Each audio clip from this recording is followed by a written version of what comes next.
For 2,000 years, the blueprints for a brighter future have been hiding in plain sight, inside the rituals of our deepest mourning. What if the saddest day in Jewish history wasn't about despair? What if it was about construction? Tisha B'Av marks multiple catastrophic events in Jewish history, all on the same calendar date. This isn't random, it's a pattern woven into our collective journey. We fast, we sit low, we read Lamentations by candlelight.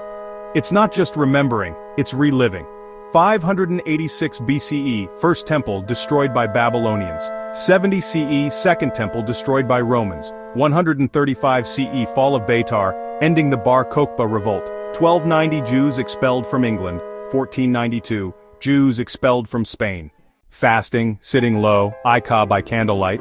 These rituals aren't mere commemorations. They are embodied experiences that collapse time, allowing us to participate in our history's most pivotal moments.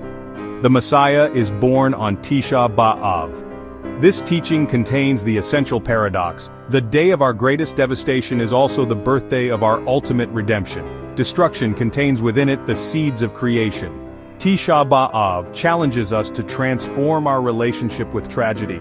What if our rituals of remembrance aren't just about preserving the memory of what was lost, but about understanding the blueprint for what must be built?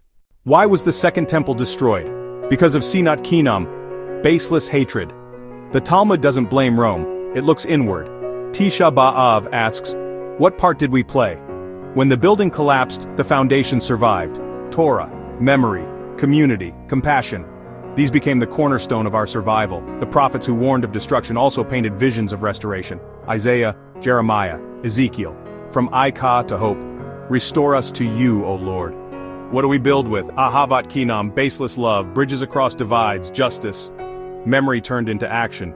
It's not your responsibility to finish the work, but neither are you free to desist.